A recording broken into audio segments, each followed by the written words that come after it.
Philippiens chapitre 2, à partir du verset 9.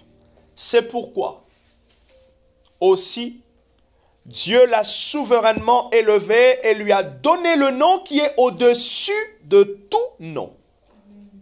C'est pourquoi Dieu l'a souverainement élevé. Quand vous lisez à partir du verset 5, l'apôtre Paul parle de Jésus. Il parle de quoi? De l'humilité. Simplement, il voulait dire que Christ est arrivé à une position d'autorité à travers l'humilité qu'il a caractérisée. C'est pourquoi aussi Dieu l'a souverainement élevé et lui a donné le nom qui est au-dessus de tout nom, afin qu'au nom de Jésus, tout genou fléchisse dans les cieux, sur la terre et sous la terre, et que toute langue confesse que Jésus-Christ est Seigneur à la gloire de Dieu le Père. Que toute langue confesse que Jésus-Christ est Seigneur. Regardez les différents... Comment est-ce que la victoire est exprimée ici? Premièrement, l'élévation. Deuxièmement, tout genou fléchisse. Troisièmement, la confession. Est-ce que vous l'avez vu? Je reprends. C'est pourquoi aussi Dieu l'a souverainement élevé et lui a donné un nom qui est au-dessus de tout nom. Il y a victoire parce qu'il y a une élévation spirituelle de Christ. Nous sommes victorieux parce que nous avons été élevés avec Christ. Bibliquement et spirituellement, la victoire, c'est aussi une position. Positionné au-dessus d'eux. Et tout enfant de Dieu qui est lié à Christ, statut légal, est positionné pour vaincre. Et positionné pour vaincre. Sinon, expliquez-moi pourquoi il va échouer. Or, l'échec sera dans la pratique, sera dans la mise en pratique. L'échec, généralement d'ailleurs, dans notre vie, c'est un échec. Il est dû à cause de l'ignorance. Osée, il dit, mon peuple périt par manque de connaissance. Et l'ennemi tire sa force en nous gardant dans l'ignorance. Et quand Jésus dit, allez partout, faites de toutes les nations les disciples, c'est parce qu'il sait que l'information amène déjà la victoire. Et d'ailleurs, même aussi la manière dont il arrive à nous affaiblir, ou on peut être affaibli, c'est parce qu'on a une information erronée. Comme un virus qui rentre dans un ordinateur, on commence à constater quelque chose qui ne va pas. Et l'ennemi opère aussi comme ça. La puissance de l'information mensongère. Sur Dieu, sur toi, sur ce que tu es en train de dire, sur ce que tu es en train de faire. Les armes de victoire, c'est mon thème ce matin. Les armes de victoire. Nous connaissons le bouclier de la foi. Nous connaissons les armes d'Éphésiens chapitre 6, versets 10 à 13. Mais je vais nous présenter 3 points, 3 armes à utiliser sans modération.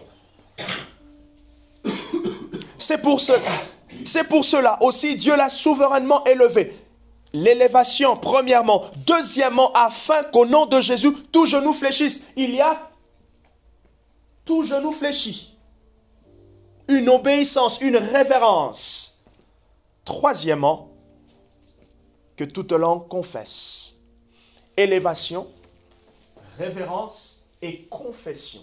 Ça, c'est ce qui se passe dans le cheminement de la victoire. La victoire que nous avons avec Jésus. L'ennemi reconnaît, et c'est important au fait que nous aussi, nous puissions nous renouveler dans cette conviction. Et je prie ce matin que le Saint-Esprit renouvelle ta conviction et ton assurance que Christ est élevé et il le restera. Et d'ailleurs, j'aimerais te le dire, c'est pas parce qu'il s'est abaissé ici qu'il n'était pas... qu'il avait perdu sa position d'autorité. Le fait qu'il puisse venir dans la chair n'a pas mené Christ à perdre sa position d'autorité. Mais comment? En fait, l'apôtre Paul nous dit, et d'ailleurs même la Bible nous le montre, afin de pouvoir emmener tout le monde, afin de vouloir emmener l'homme à vivre ce que Dieu voulait pour l'homme, Christ a été oint. Il a été oint en tant qu'homme. Ça veut dire quoi? C'est qu'il s'est abaissé. Dans sa dimension divine, il était faible. En fait, il était juste vulnérable. Mais par contre, spirituellement, il était revêtu de l'onction afin d'être efficace face à l'ennemi. Moi, je suis vulnérable. Physiquement, je suis vulnérable. Par contre, Dieu me revêt de l'onction, de la puissance, de l'autorité, afin que je sois efficace. C'est pour cela, l'ennemi, je remporte ou tu remporteras des victoires parce que tu es revêtu de l'onction de l'Esprit. Est-ce que vous voyez ce que je veux dire? C'est pas parce qu'il s'est abaissé que Christ est devenu faible. Non. Il s'est abaissé dans une position d'autorité parce que c'était le meilleur moyen dans la sagesse divine pour pouvoir sauver l'homme. Il fallait qu'il puisse s'identifier comme nous pour pouvoir nous sauver dans notre dimension, dans notre niveau. Il s'est abaissé à notre niveau. Il a porté la semence du péché sans péché. Mystère. Il a porté la semence du péché, et là la Bible parle de l'identification. Il s'est identifié, et pour porter la semence du péché, il fallait qu'il ait un corps pécheresse. Mais maintenant, il a porté jusqu'où? Il a porté jusqu'à la croix, afin de clouer la semence du péché à la croix. Là où il y a la victoire. À chaque fois que tu as l'impression de perdre comme... Oh, merci Marie pour la direction et merci au Saint-Esprit. Je suis à la prédication. Juste quand il a dit ça c'est sorti. Et je l'ai noté dans mes notes sur le portable sans peut-être vraiment penser que c'était le sujet de ce matin. Mais gloire au Dieu, gloire à Dieu.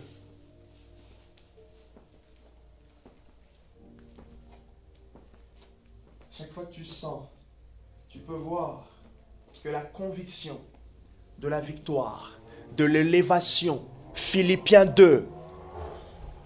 Regardez avec moi un texte. Ah, j'ai commando diria. Regardez avec moi un texte, Hébreux chapitre 2. Un texte que mon épouse n'arrive toujours pas à se rappeler souvent. Mais chérie, c'est quoi encore ce passage-là? C'est quoi encore ce passage-là?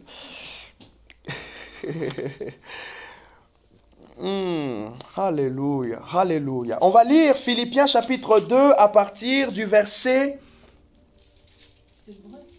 plutôt, Hébreux, merci. Ah, gloire à Dieu. Alors qu'elle m'écoute. Elle est attentionnée. Ça, c'est l'effet de Paris. Ça. Ah non, je rigole. Éphésiens chapitre 2 à partir du verset 5. Éphésiens chapitre 2 à partir du verset 5. Les armes de victoire. Les armes de victoire. Et là, Éphésiens chapitre 2 à partir du verset 5. Philippiens chapitre 2 à partir du verset 9, c'est le texte qu'on vient d'utiliser. Philippiens nous parle de l'élévation, la glorification de Christ. Tu es victorieux, nous sommes victorieux parce que Christ est élevé. Puisque Christ est élevé, il y a une confession qui est faite. Et cette confession, c'est toi et moi, mais cette confession, c'est l'ennemi aussi.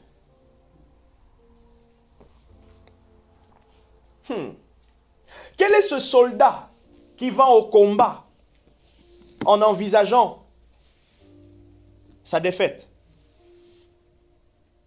Quel est cet étudiant qui va à la fac en disant je vais pour échouer? J'étudie pour échouer. Personne. Personne n'envisage. Non, vous êtes d'accord avec moi? Ils sont découragés, mais... Hein? On peut dire ça, avoir une pensée défaitiste parce qu'on est découragé, mais jamais dans l'intention de... Voilà. Voilà. Mais c'est la même chose. Notre vie chrétienne n'est pas une vie chrétienne dans la défaite. quelles que soient les luttes, quelle que soit la négligence, quelle que soit, notre vie chrétienne n'est pas une vie chrétienne dans la défaite. Alors quelqu'un va m'écouter comme ça et dire, oh, il est en train de trop placer la barre dans la perfection. Non, je suis en train de parler de la vérité. C'est d'abord la vérité. Bibliquement, c'est comme ça. Après, maintenant, dans l'expérience, il y a certaines choses qui doivent se mettre en place. Vous voyez? Christ n'est pas venu... Notez ce passage à part. Lorsque Jésus parlait de sa venue, Jésus ne se voyait pas échouer par rapport au plan divin. Même s'il ne connaissait pas la totalité du plan divin, mais il ne se voyait pas échouer. Vous n'avez jamais pensé à ça? Je vous le dis ce matin. Hébreux chapitre 10. Hébreux chapitre 10, à partir du verset 5. Il dit, tu m'as formé un corps pour que je puisse venir dans le monde. Pour accomplir, ô Dieu, ta volonté. Pour accomplir, ô Dieu, ta volonté. Et ce texte-là, nous sommes dans l'éternité. Toi et moi, on n'était pas là.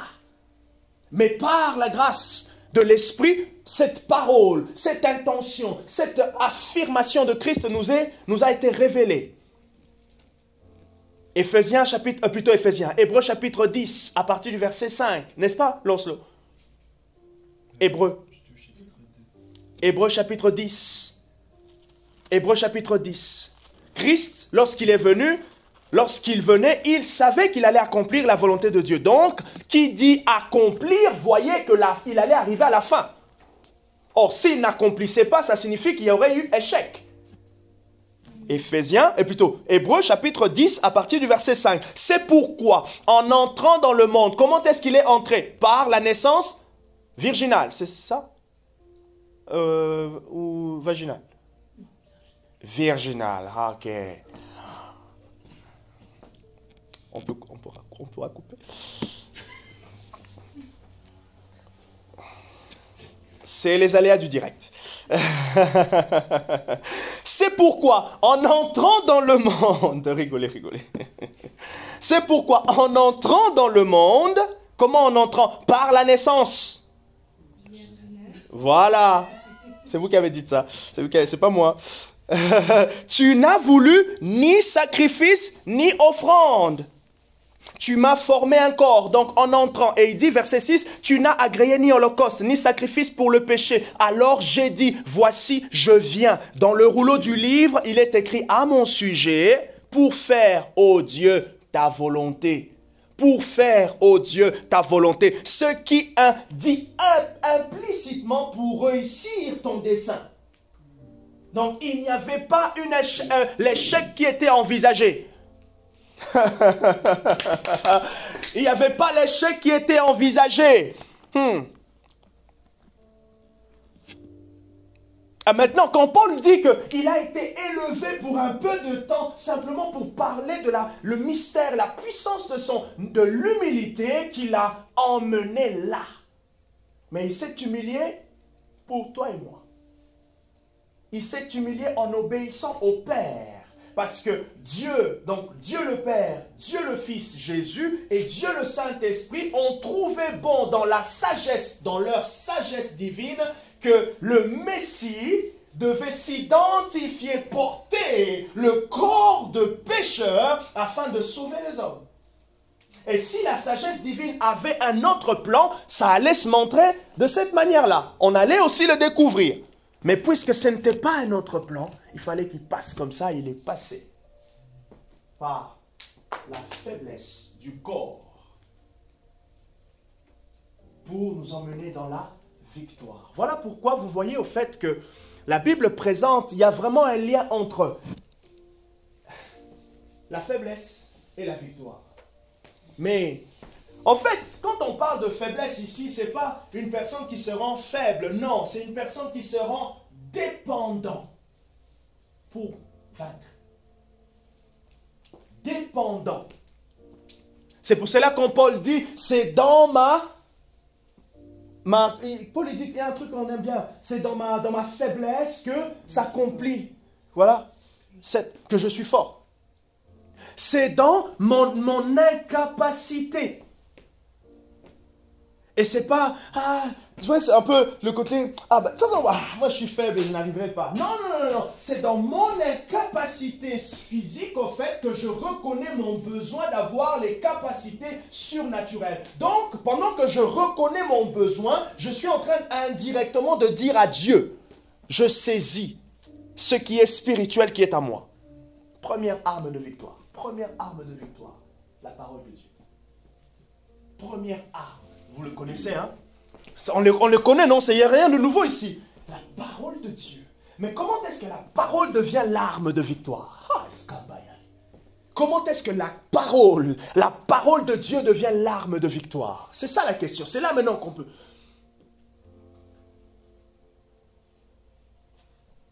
De toute façon, jusqu'à ce que Jésus revienne, hein, dans l'église, on nous parlera toujours de la parole, la parole, la parole. La dernière fois, je crois, mardi, lors de la direction de prière, Anne-Marie nous a encouragés à connaître les Écritures.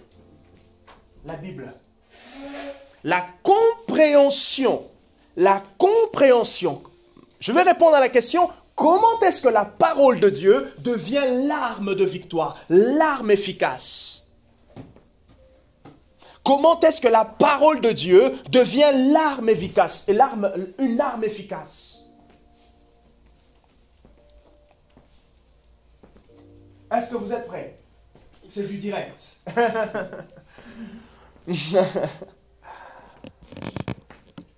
Oh Saint-Esprit, merci.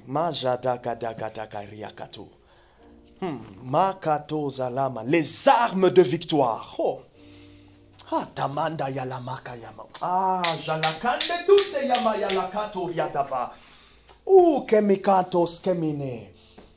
Jésus. Cette question de victoire, ça dérange tellement. En fait, ça dérange. C'est tellement un point essentiel du christianisme que vous allez voir, on ne peut pas faire comme si on n'y pensera jamais. En fait, c'est pas clair, hein, ce que j'ai dit, hein. Non, je n'ai pas l'impression. Mais c'est pas grave. Je veux me reformuler différemment. Le thème de la victoire est tellement essentiel dans notre vie chrétienne. Le thème de la victoire. Je vais encore aller dire, je vais le dire de cette manière. Ta vie chrétienne de tous les jours est normalement l'expression de la victoire de Christ tous les jours.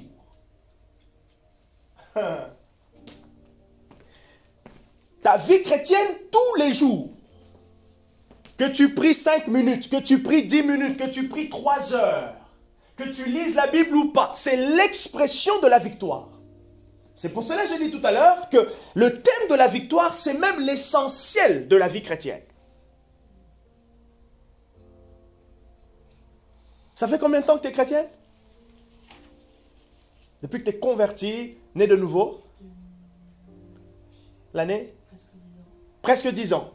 10 ans de victoire quotidienne. Ou 10 ans d'expression de victoire quotidienne. Anne-Marie, on est dans les 20, 25? Oui, j'avais 7 ans. Enfin, moi, depuis toute petite. D'accord. Et aujourd'hui, on a 55. 5. Donc 40, 49, 46. 46 ans de victoire quotidienne.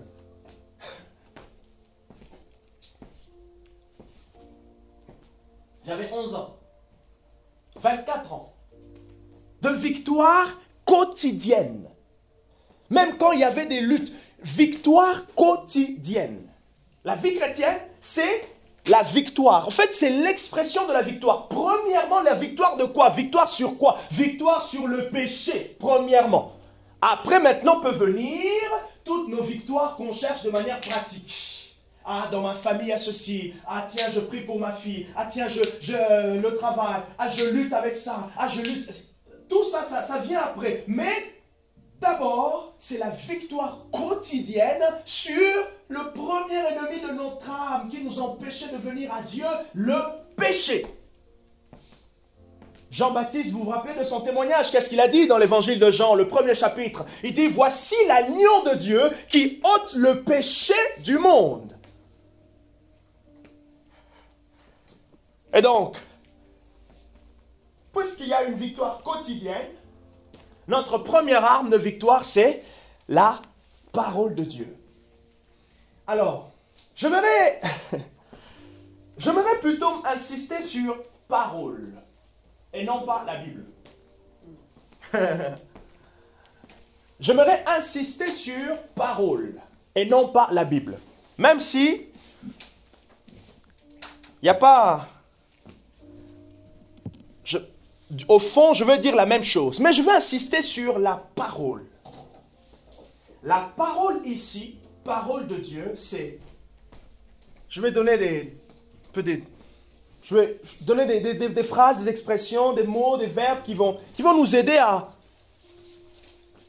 bien comprendre l'aspect spirituel.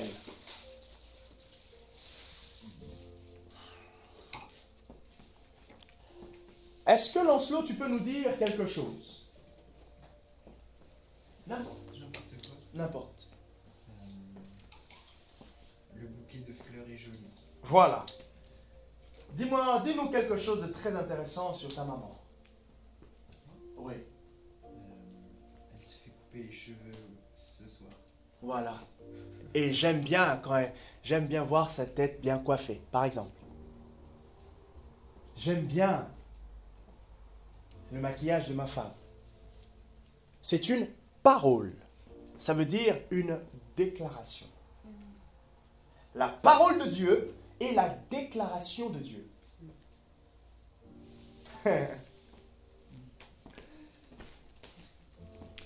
La parole de Dieu est la déclaration de Dieu. La parole de Dieu est l'expression de Dieu. La parole de Dieu, c'est Dieu qui ouvre sa bouche et devient bavard. Et Dieu parle. Heureusement qu'il n'y a personne pour lui dire « tais-toi ».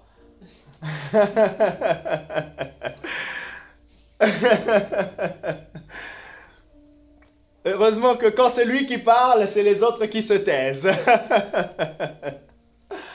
Et même le psaume nous dit, les montagnes, ils tremblent parce qu'il y a Dieu qui parle.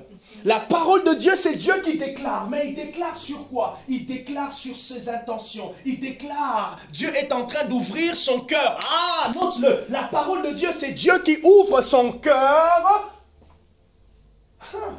Parce que s'il n'avait pas fait, personne ne pouvait le connaître. Dieu ouvre son cœur. N'avons-nous pas cherché ou ne cherchons pas dans nos relations que les gens s'ouvrent à nous? Mais Dieu a ouvert son cœur. Dieu a ouvert son cœur par l'inspiration de l'Esprit. La parole de Dieu, c'est Dieu qui ouvre son cœur. Notez-le encore, ou retenez-le. La parole de Dieu, c'est Dieu qui nous fait connaître sa pensée. À quoi il pense? Dieu nous fait connaître sa pensée. Maintenant, vous voyez en fait, je vous ai donné des choses un peu plus simples pour que quand on appréhende maintenant la victoire, quand on dit l'arme de victoire, c'est la parole de Dieu, c'est que nous sommes en train de prendre les déclarations de Dieu, les affirmations de Dieu, les points de vue de Dieu. Là où Dieu a dit oui, nous les gardons avec nous et nous marchons avec ça. Et regardez comment Paul dit concernant la parole dans ses armes. Verset 13.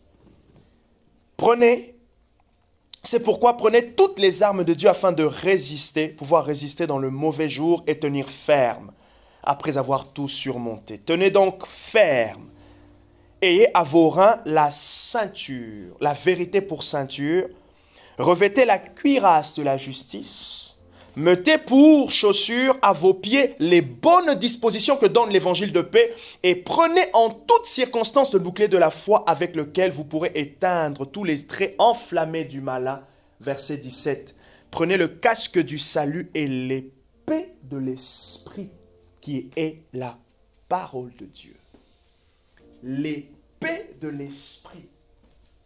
Prenez, moi je peux ajouter, si vous aimez faire du jardin, je ne sais pas quoi, tout ce qui est agriculture, prenez la hache de l'esprit pour défricher la terre, pour couper les ronces. Le ciseau, lorsque vous êtes dans votre jardin, là, le ciseau pour couper les fleurs, pour tailler, la parole de Dieu peut être Sécateur. le sécateur de l'esprit. Hein, Marie, pour Instagram. Nous allons prendre le sécateur de l'esprit, si vous aimez les jardins. Vous aimez jardiner.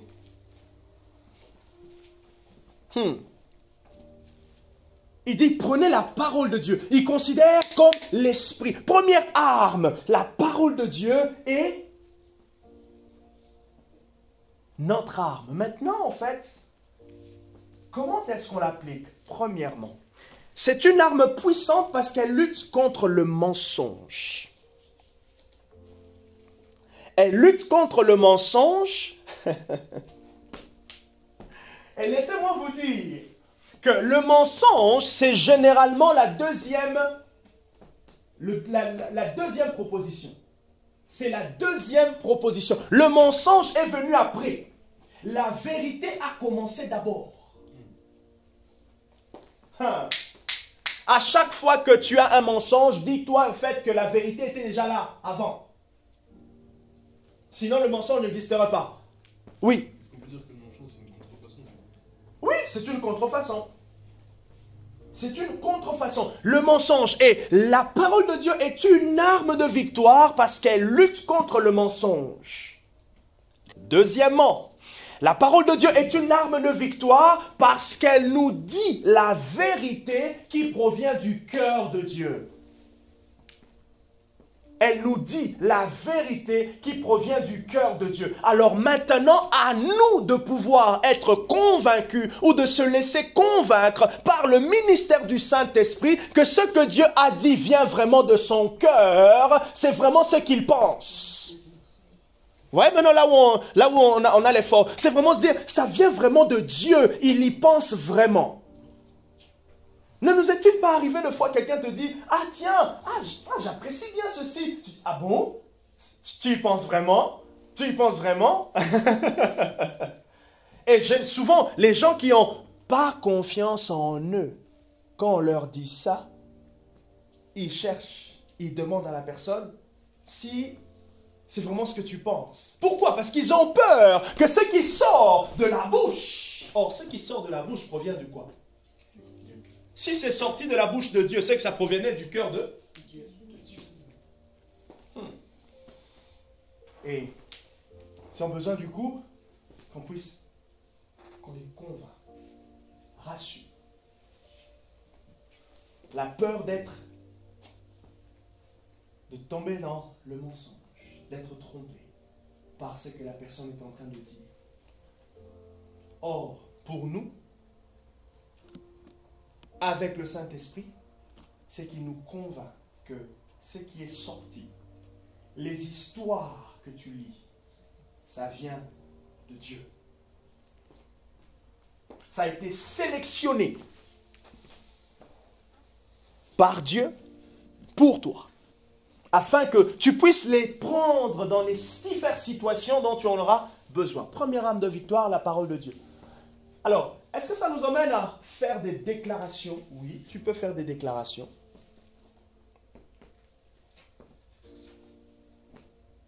Petite parenthèse.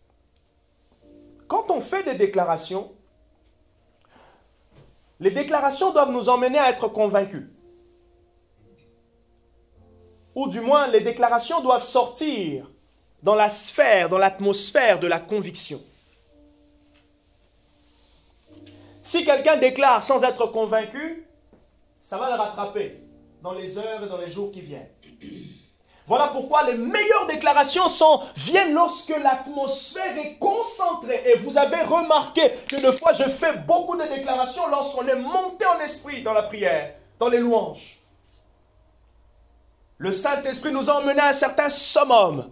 Et là, paf, on commence à libérer les paroles. Pourquoi? Parce que, à ce moment-là, nos cœurs sont presque coude à coude, ont touché le cœur de Dieu.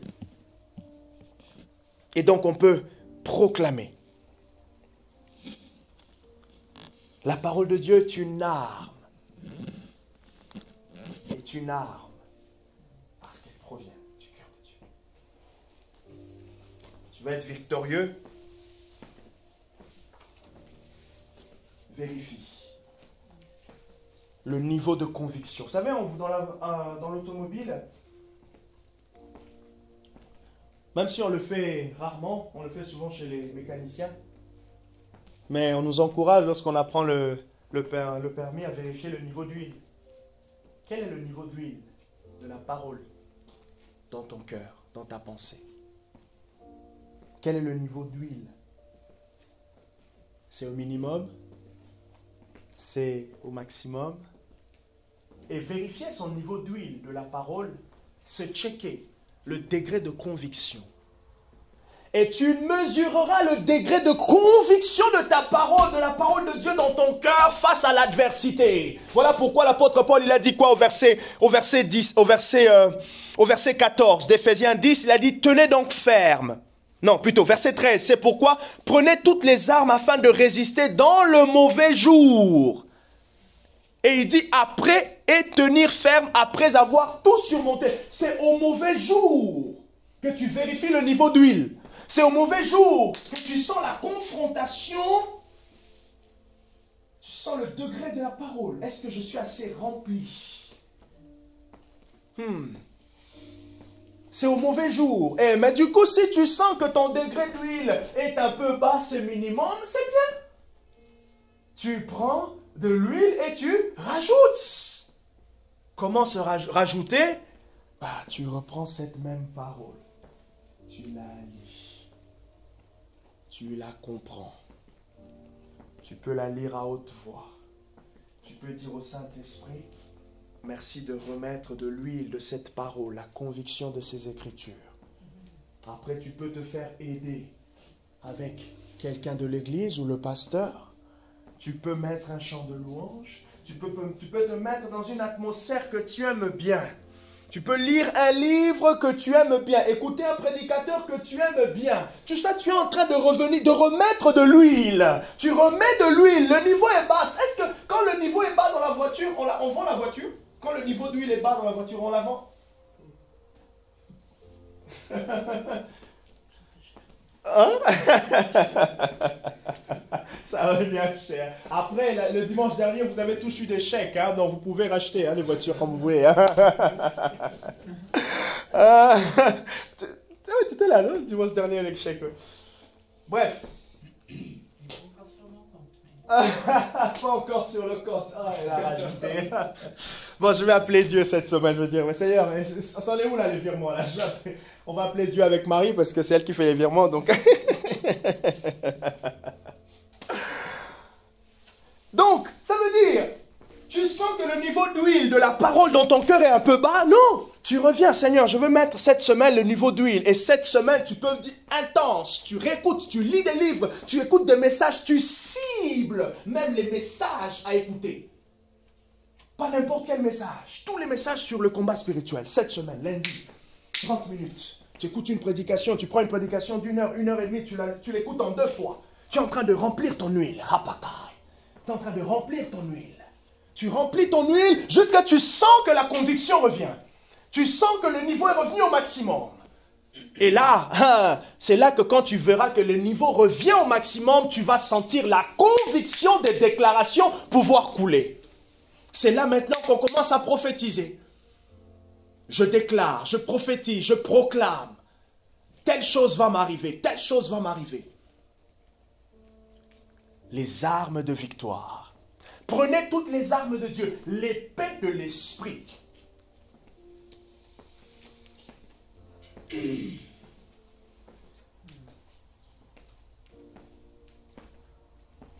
Souvent, je m'imagine, quand je parle de victoire et que je prie pour certaines circonstances qui sont encore bloquées, je me pose toujours cette question, où je me dis, soit c'est vrai, soit Dieu a menti.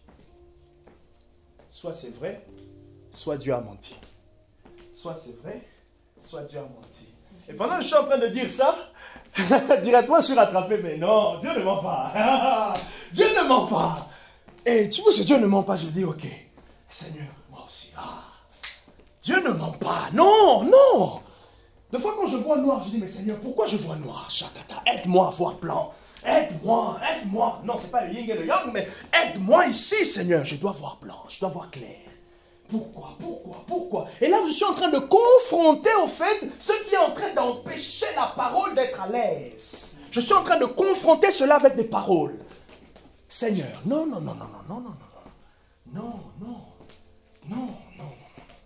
Soit tu as raison, soit tu ne l'as pas.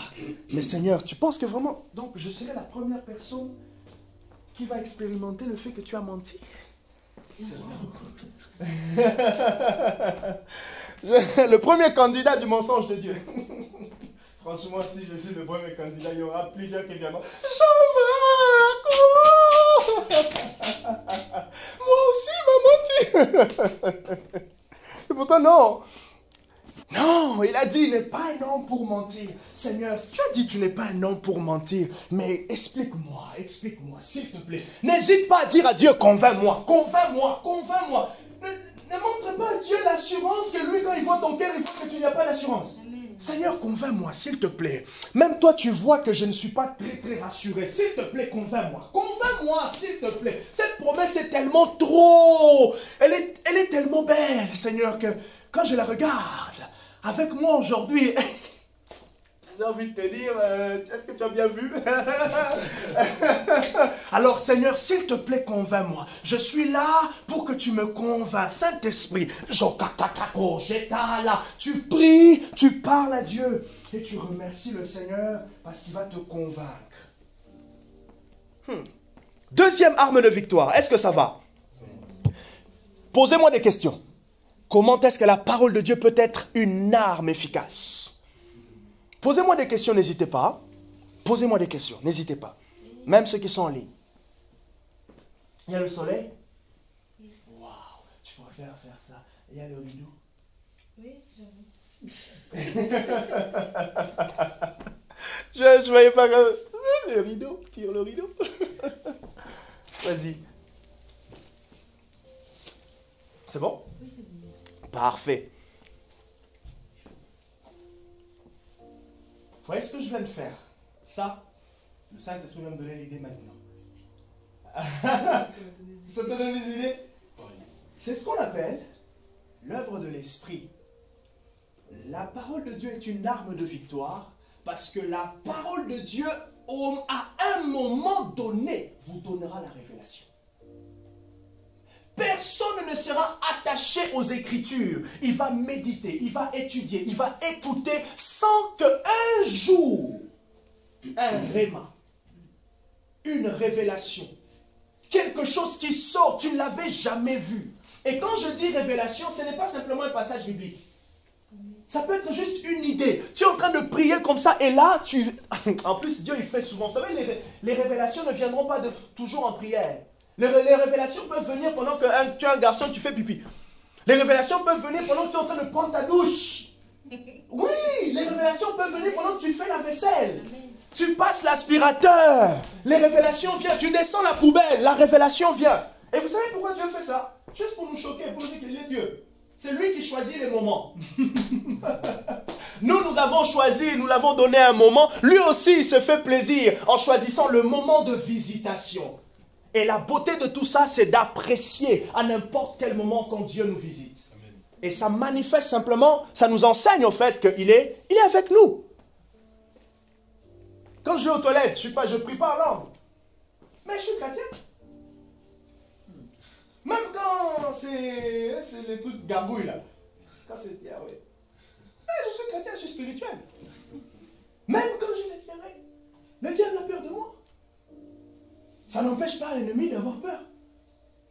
Ça ne change pas mon identité chrétienne. Ça va, Marie? Vous voyez? Et les révélations peuvent venir à ce moment-là. Pendant que tu es là, et là. Oh, bref. Parce que la parole de Dieu emmènera toujours la révélation. Une idée, une idée, une idée, une idée. Tu as ensemencé ton esprit, tu as ensemencé ton cœur, tu as ensemencé ta pensée de toute la pensée divine, des déclarations divines, un jour, tôt ou tard. Alors ce matin, je prie.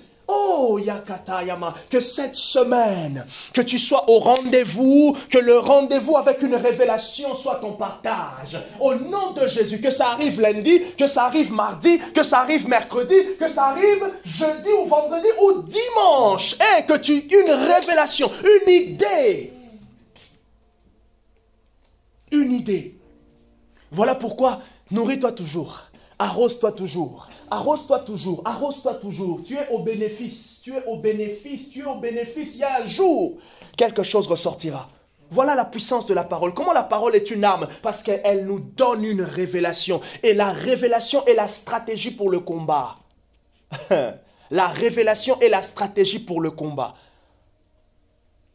Et ça peut être des fois tellement contraire à ce que tu pensais. Ah non, non, non. Non, Dieu, il est bon. Hein. Dieu, il est bon. Une idée que tu n'y pensais pas. Mais des fois aussi, c'est une idée qui te venait. Tu te dis, mais en fait, pourquoi tu vas pas au bout de l'idée là qui a traversé ton cœur? Pourquoi tu vas pas au bout? Oh, mais Seigneur, mais oui, vas-y. Vas-y, essaye. Ça peut aussi être des idées qui viennent de vous. J'aimerais aussi souligner par rapport à ce que vous avez dit, Bénédicte, que des fois une révélation par rapport à un problème qui est très difficile, en tout cas qui nous paraît difficile, est des fois très simple. Ah oui? C'est un peu comme quand tu es au soleil, il n'y a pas pensé, mais il fallait juste tirer le rideau.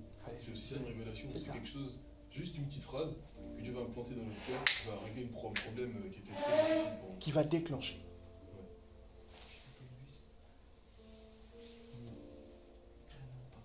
J'ai pas changé leur âme.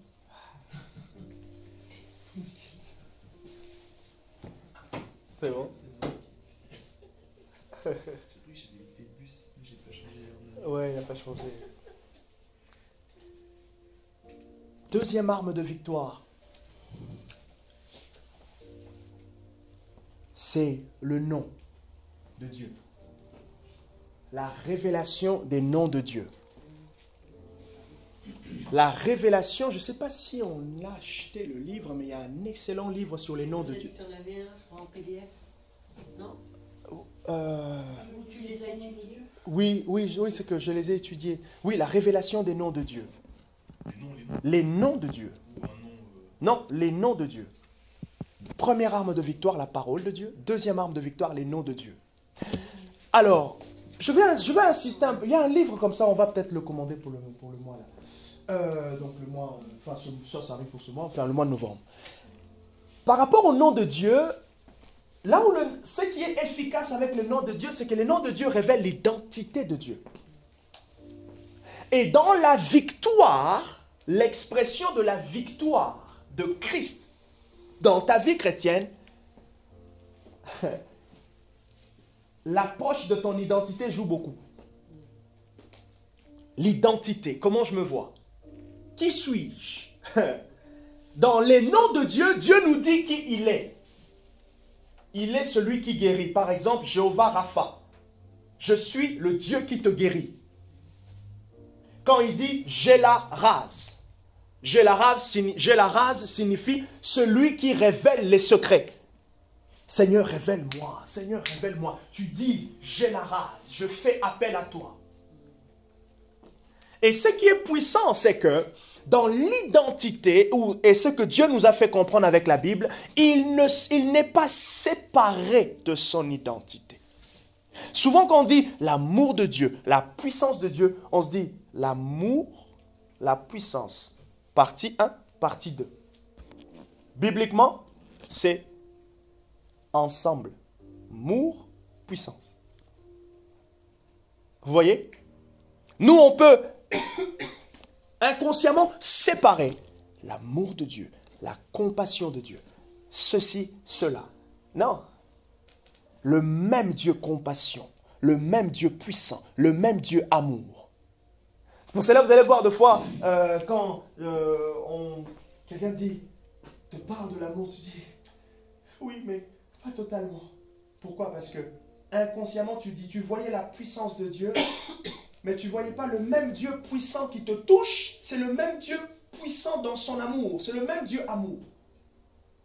Il y avait comme une séparation inconsciente. La révélation des noms de Dieu. La révélation des noms de Dieu est une arme efficace. Et qu'est-ce qu'on fait avec la révélation des noms de Dieu? Pendant que tu pries, tu peux dire, tu es ceci. Et c'est là, on rentre dans la dimension de l'adoration. Dieu est Gélaraz. Ah, ça marche efficacement.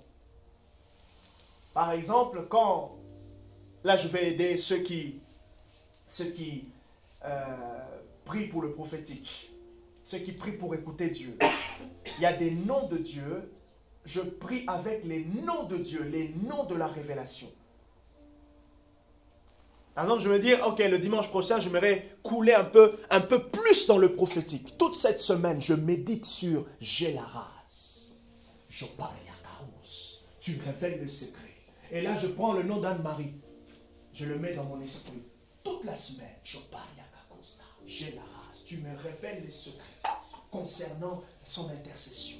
Tu me révèles, Seigneur, quelque chose qui va aider sa prière. Gélaraz, je reste avec le nom de Dieu. Marakito. Parce que dans les noms de Dieu, il y a les attributs de Dieu. Dans les noms de Dieu, il y a toutes les capacités, tout ce qu'il peut faire. Gélaraz, il peut te révéler tous les secrets. Et Gélaraz, vous retrouvez ce nom dans l'histoire de Daniel. Daniel chapitre 2, à partir du verset 20. Lorsque Daniel a prié pour connaître les secrets du roi. C'est puissant. La révélation des noms de Dieu. Et nous, en tant qu'enfants de Dieu, on prie avec les noms de Dieu. Seigneur, tu es Jéhovah Rapha, le Dieu qui guérit. Tu es Jéhovah ceci, Jéhovah Nissi. Tu es l'Éternel ma bannière. Tu es ceci, tu es cela, tu es mon refuge. Seigneur, par rapport à ce qui vient de se passer, moi je viens me réfugier en toi. Alors je sais que je suis bien gardé. Puisque plus que la Croix-Rouge, plus que ceci, plus que cela, on prie avec les noms de Dieu.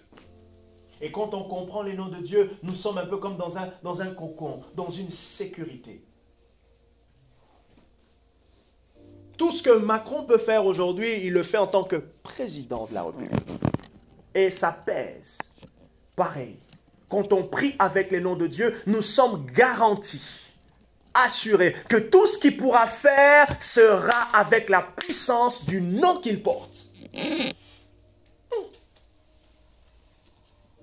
C'est pour cela, vous allez voir maintenant que c'est souvent derrière les circonstances que les noms ont été révélés dans la Bible.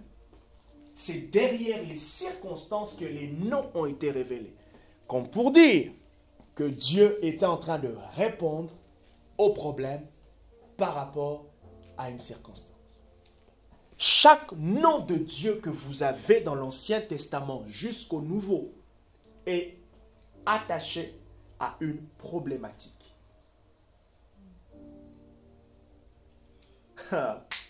La problématique cherchait le nom de Dieu. Ou du moins, il y a un nom pour toute problématique. Clonéos. Est-ce que ça va? Troisièmement, le sang de Christ. Troisième arme de victoire. On le ceinture du sang de Jésus.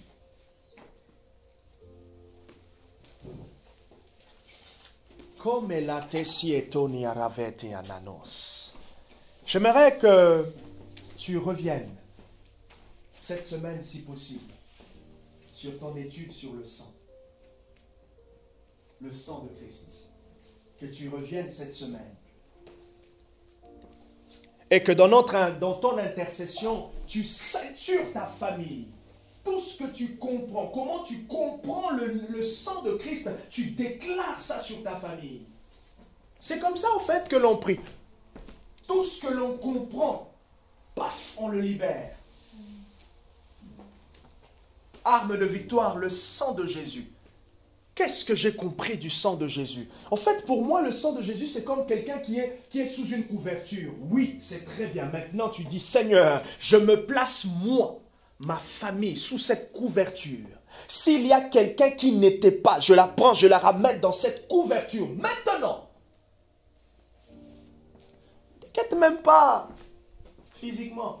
C'est d'abord spirituellement que les choses se passent. C'est spirituellement. Et quand tu dis, ah non, Jacati, quand tu proclames ça, même si physiquement la personne te donne l'impression de ne pas être sous ta couverture, sous une couverture, tu l'as placé. C'est toi qui gères les choses. Tu l'as placé sous cette couverture. Et maintenant, ah non, je prie que Dieu vous donne l'audace. Seigneur, puisque je l'ai placée dans cette couverture, j'aimerais voir le signe du fait qu'elle est... Ah, j'aimerais voir, Seigneur, le signe qu'elle est sous cette couverture, qu'elle arrête de faire ça, qu'elle arrête de faire ça.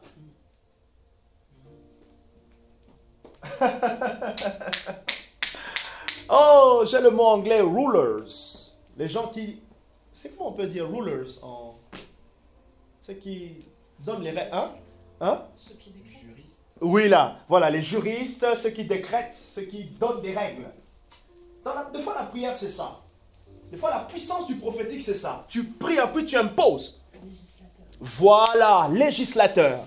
Je prie que tu puisses le verbe, légiférer. Légiférer. Voilà. Ouh, Jésus. Ouh. Ah, j'allais sortir quelque chose. Oh, mon Dieu.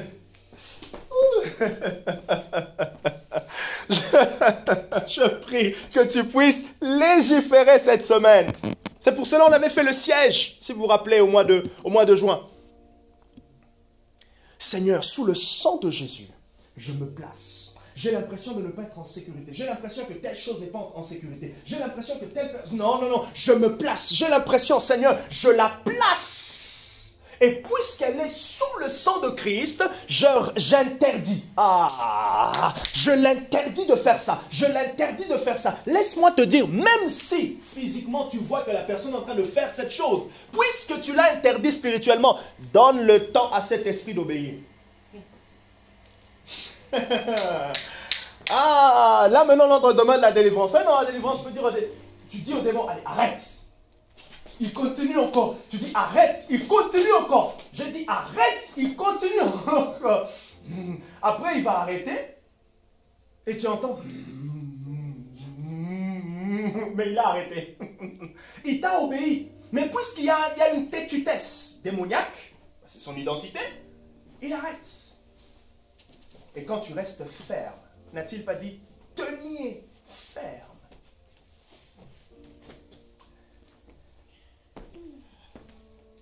Quatrième arme de victoire que le Saint-Esprit vient de me donner, c'est que nous tous, avec le Saint-Esprit, nous sommes appelés à apprendre la fermeté. Nous sommes appelés à apprendre la fermeté. La fermeté. Êtes-vous déjà retrouvé devant un patron qui est ferme? Ah, c'est gênant. Ah Ou on est enfant, tu es devant un parent qui est ferme. Je te dis non, tu ne vas pas sortir. Non. La soirée avec ton copain, c'est non. Niet. C'est niet de niet, quoi. Non. Vous savez, essayez d'imaginer, si vous avez déjà expérimenté ça, comment ça fait mal à l'intérieur. C'est qui donne pas de raison. Voilà. Voilà. Voilà. Il est ferme, mais il ne t'a pas donné de raison. Ça fait trop mal. Mais maintenant, nous, on est ferme et on donne les raisons au diable. T'as vu Jésus? Je suis ferme parce qu'il y a Jésus qui est passé par là. Si Jésus n'était pas passé par là, oui, je pouvais être un peu kiff, quoi. Mais puisque Jésus est passé par là, je suis ferme. Comme un chien. Non. Non. Pas bouger. C'est voilà Nicole qui a le chien. Non. C'est comment elle s'appelle? Maya. Maya, tu as mangé. Tu as mangé.